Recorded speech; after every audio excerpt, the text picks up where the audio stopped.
Hello दोस्तों, अस्सलाम वालेकुम। उम्मीद है आप सब ठीक होंगे और मेरा नाम राशिद है और आप देख रहे हैं मेरा आर के बायोलॉजी यूट्यूब चैनल। अगर आप मेरे चैनल पर न्यू हैं तो काइंडली मेरे चैनल को सब्सक्राइब करें और अपने दोस्तों के साथ शेयर करें, लाइक करें, कमेंट करें। आज का जो हमारा टॉपिक है वो है डायबिटीज़ मेलिटस। ये बहुत ही इंपॉर्टेंट टॉपिक है। ये आप डायबिटीज़ सुन कर आपके कान जो हैं वो पक चुके होंगे। आज हम अच्छे तरीके से पढ़ेंगे कि असल में ये डायबिटीज़ है क्या, डायबिटीज़ मेलिटस इसको क्यों कहा जाता है, ये कहाँ से आई। सबसे पहले जब हम इसको देखते हैं, डायबिटीज़ मेलिटस जो है उसको डिस्कवर करने वाला जो एक आयुर्वेदिक फिजिशियन था जिसका नाम था Ebers papyrus. Ebers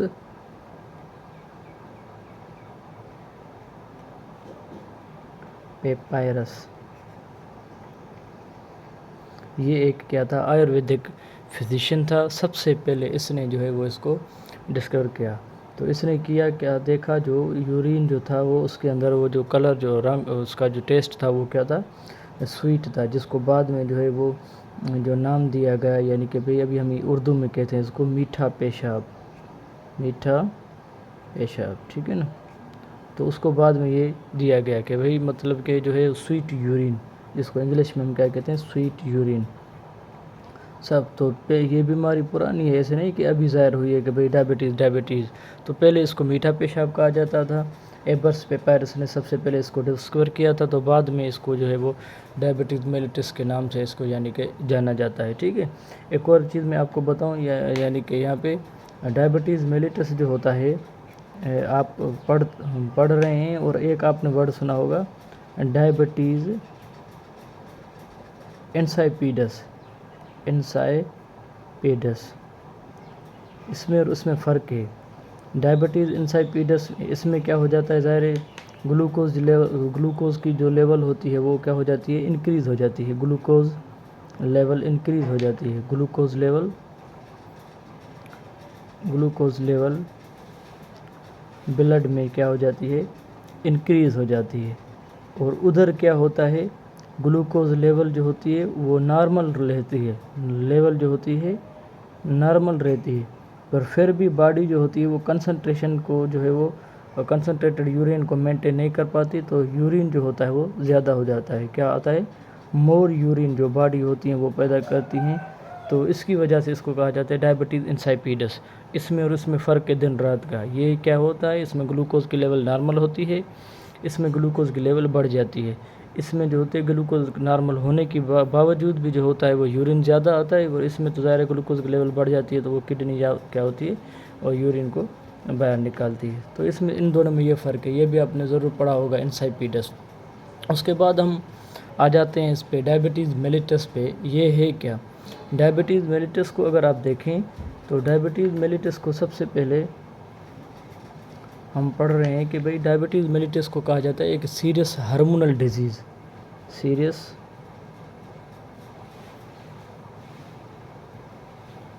hormonal disease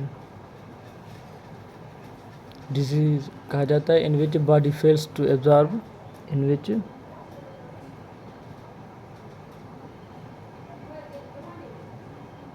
body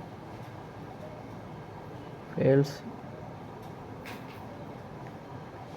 to absorb glucose from blood. सबसे पहले ये कंडीशन है ग्लूकोज फ्रॉम ब्लड के, मतलब ये एक ऐसी कंडीशन होती है, हार्मोनल प्रॉब्लम होता है जिसमें बॉडी जो होती है वो ग्लूकोज को ब्लड में डायरेक्टली जो है वो एब्जॉर्ब नहीं कर सकती। क्योंकि हमें पता है कि आपने पढ़ा होगा कि भाई लिवर, असल में लिवर क्या करता है, लिवर पैदा करता है, लिवर जो होता है वो स्टोर करवाता है किसको, ग्लूकोज को, in the form of glycogen. Stores glucose in the form of glycogen. ये ग्लाइकोजन की सूरत में ग्लूकोज को क्या करवाता है, स्टोर करवाता है, ठीक है। इस ग्लाइकोजन को एनिमल स्टार्च भी कहा जाता है, ठीक है। तो ये स्टोर करवाता है। जब होता क्या है, इसके अंदर जो एक सेल होते हैं, आयल्स ऑफ लैंगरहैंस कहा जाता है उसको, IELTS of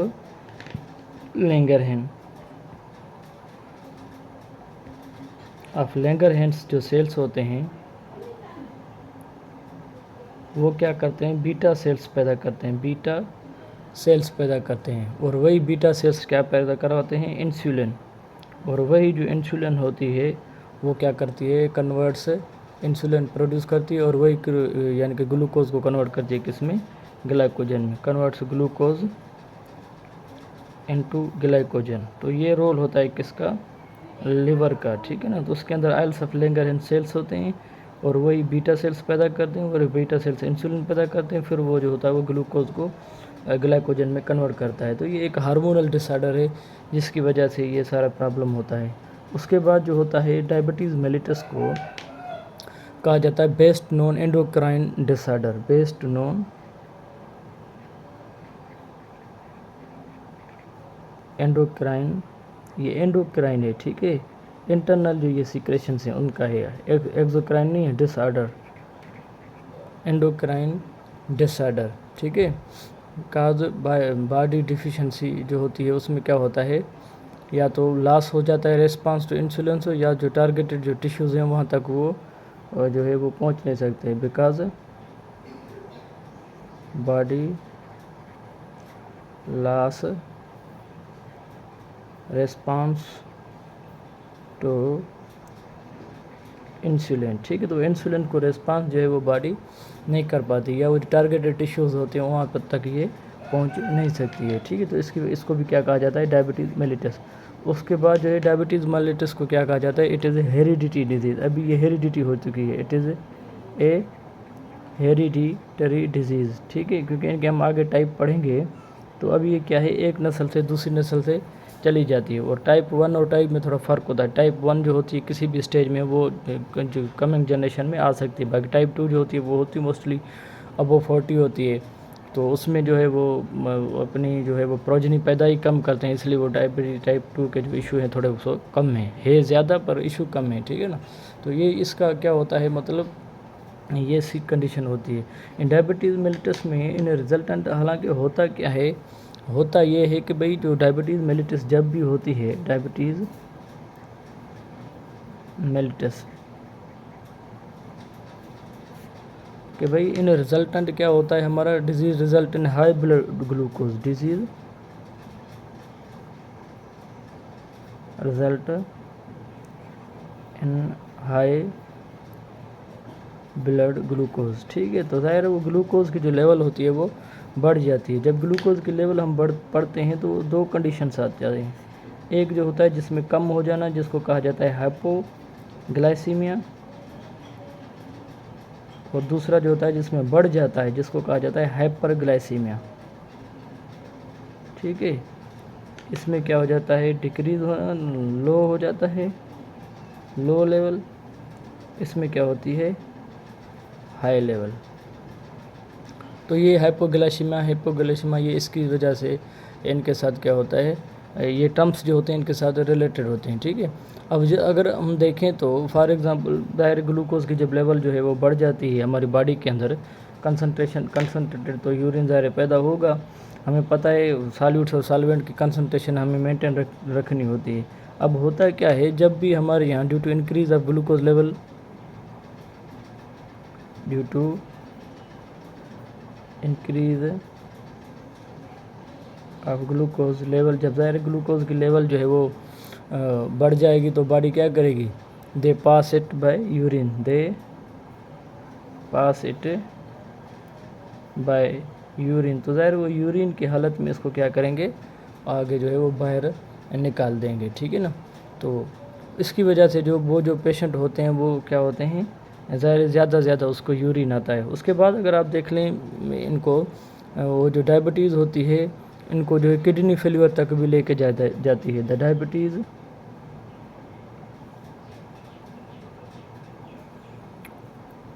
is a leading cause of kidney failure. उसके बाद क्या होता है, जो एडल्ट ब्लाइंडनेस होती है, एडल्ट ब्लाइंडनेस भी हो जाती है, उनकी नज़र कम हो जाती है या अंधे हो जाते हैं। लोअर लिम्ब इम्प्यूटेशन, कभी कोई ऐसा केसा होता है ख़राब हो जाता है तो उनको जो है वो अलग करना पड़ता है, ठीक है ना, काटना पड़ता है। एम्प्यूटेशन कहा जाता है इसको। लोअर लिम्ब एम्प्यूटेशन भी होती है या हार्ट डिजीज़ भी होती हैं। तो ये सारे के सारे मसले किसके हैं? ब्लड और शुगर लेवल के। अभी ये इतना बड़ा मसला हो चुका है जो मतलब दूसरी चीज़ों से जो लोग मरते हैं उनसे भी इनका जो है वो रेशो बढ़ चुका है, ठीक है। हर जगह पे अगर आप देखें आए रोज़ किसी न किसी घर में 1-2 बंदे सारे के सारे किसके हैं? डायबिटीज़ के आपको और पेशेंट मिलेंगे, ठीक है ना। ये adult blindness, lower limb amputation, heart disease, सारे इनके मसले हो चुके हैं। ये एक सीवियर जो होता है डायबिटीज़ मेलिटस का केस है। कभी कभी क्या होता है, अगर आप डायबिटीज़ मेलिटस को देखें,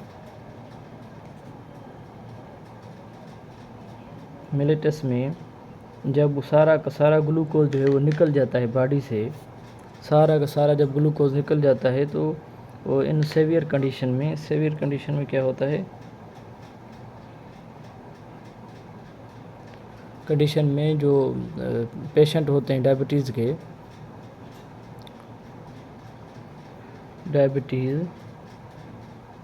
वो क्या करते हैं, वो एसिडिक मेटाबोलाइट्स फॉर्म कर देते हैं। क्योंकि क्या करते हैं, जब वो एसिडिक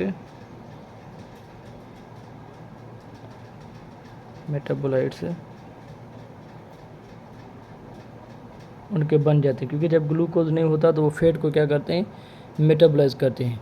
तो जब ये जो होता है, जब मेटाबोलाइट होता है, डायरेक्ट हम बात कर रहे हैं फैट की, तो उसके रिज़ल्ट में जो ब्लड की जो पीएच होती है वो कम हो जाती है। Lowering pH of blood, power of hydrogen ion concentration. तो जब ग्लूकोज सारा बॉडी से निकल जाता है, जो जिसको हम फ्यूल ऑफ बॉडी कहते हैं, तो वो क्या करते हैं, फैट वगैरह को क्या करते हैं, मेटाबोलाइज करते हैं। जब उसको मेटाबोलाइज करते हैं तो कुछ एसिडिक मेटाबोलाइट्स बन जाते हैं, और जो हमारे जो ब्लड को क्या करते हैं, या पीएच को क्या करते हैं, इधर उधर कर देते हैं, चेंज कर देते हैं, ठीक है। तो ये सीन है किसका, जो हमारे पास ये वो डायबिटीज़ का। उसके बाद अगर हम देखें तो डायबिटीज़ टाइप जो होते हैं उनके 2 टाइप होते हैं, मेनली हमारे यहाँ 2 टाइप हैं। एक तीसरा भी हम पढ़ेंगे, पर असल जो इसके टाइप हैं वो कितने हैं, 2 हैं, टाइप्स ऑफ डायबिटीज़।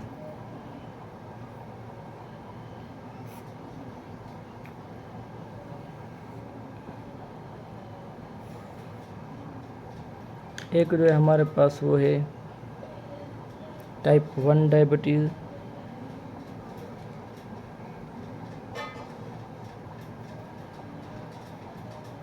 दूसरा है हमारे पास टाइप 2 डायबिटीज़, और तीसरा जो है हमारे पास वो है जेस्टेशनल डायबिटीज़। अब ये हम इसको थोड़ा इधर ही क्लियर कर दें। जेस्टेशनल डायबिटीज़ जो होती है वो जेस्टेशन पीरियड होता है, जिसमें बच्चा बॉडी के अंदर बड़ा रहता है जेस्टेशन पीरियड में।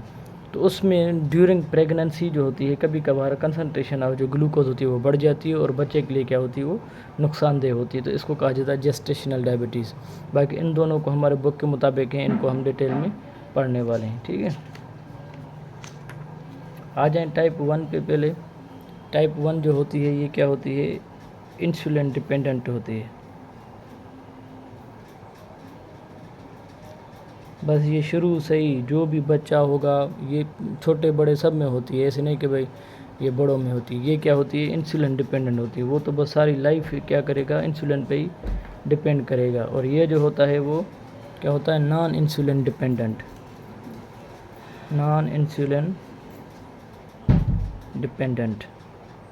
और ये इंसुलिन पे डिपेंडेंट नहीं होते।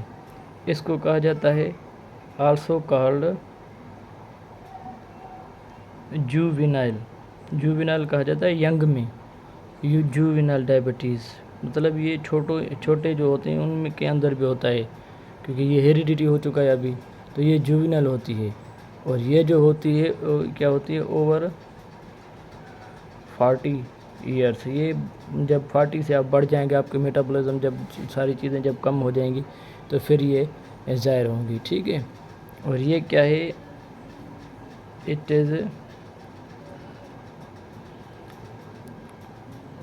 N auto immune disorder. ये क्या है, ऑटो इम्यून डिसऑर्डर, जिसमें ड्यूरिंग अर्ली स्टेज अपने जो बीटा सेल्स होते हैं वो अपने जो सेल पैंक्रियाटिक सेल पे क्या करते हैं, वो अटैक कर देते हैं और उसको क्या कर देते हैं, नॉन फंक्शनल कर देते हैं। ठीक है, इसको जो है वो बेकार कर देते हैं।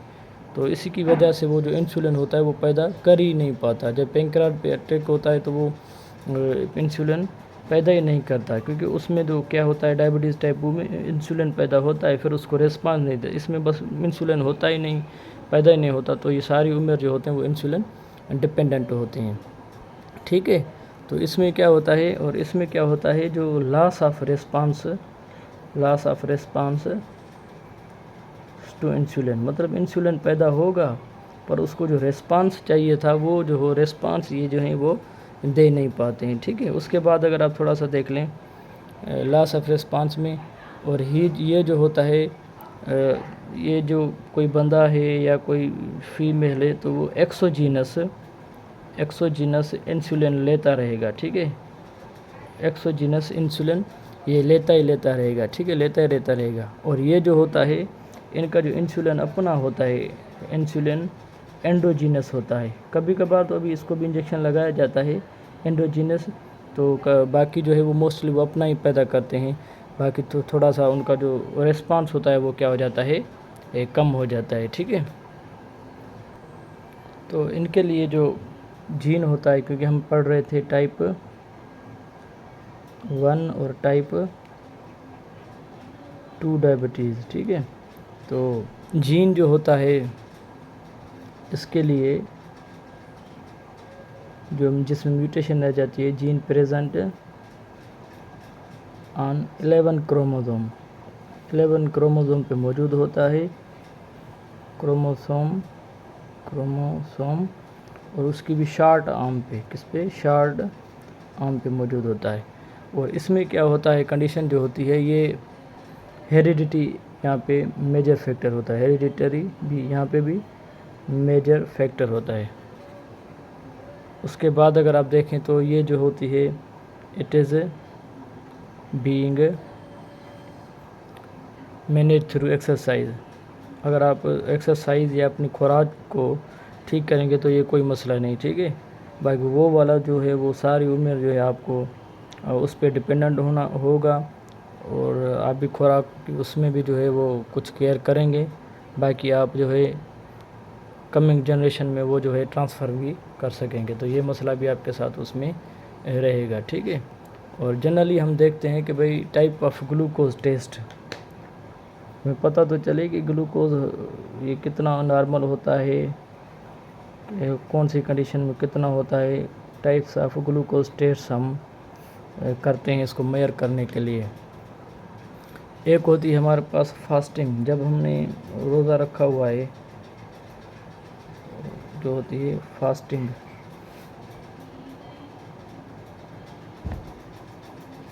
फास्टिंग वाली जब कंडीशन होती है तो उसमें आपको ये 70 to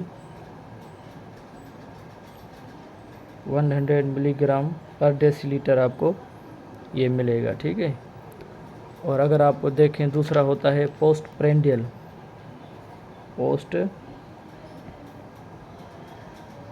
कंडीशन जो होती है वो प्रेंडियल कहा जाता है उसको, मतलब वो खाना खाने के बाद जो कंडीशन होती है पोस्ट प्रेंडियल कहा जाता है।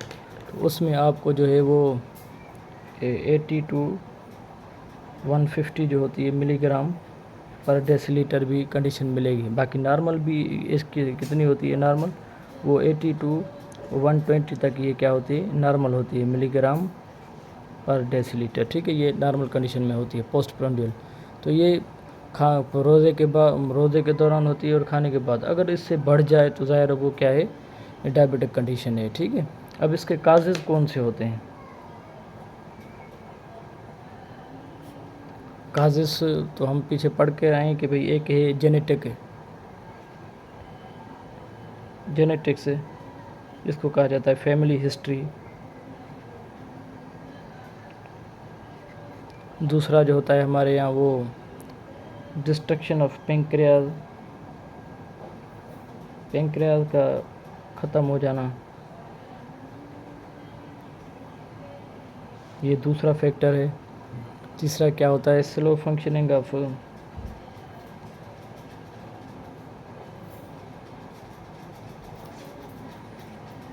पेनक्रियाज। और उसके बाद क्या होता है, ओबेसिटी, ठीक है, पेट का बढ़ जाना। और पांचवा जो होता है वो रीनल फेल्यूर। ये सारे इसके क्या हैं, ये काजेज़ हैं, ये सारे इसके काजेज़ हैं। उसके बाद क्या है भाई, क्लिनिकल मैनिफेस्टेशन। हमें कैसे पता चले कि भाई इसको शुगर हो चुकी है, ये ठीक है।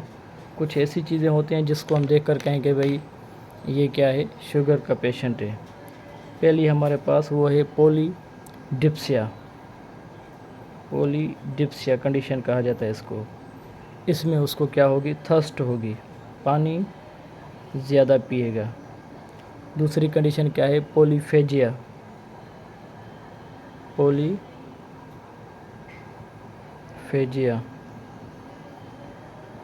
इसमें क्या होगा, उसको हंगर ज़्यादा होगी। तीसरी कंडीशन होती है पॉलीयूरिया, तो इसमें क्या होगा, उसको यूरिन ज़्यादा होगा, ठीक है ना, एक्सेस यूरिन होगा। चौथा उसको क्या होगा, स्लो हीलिंग ऑफ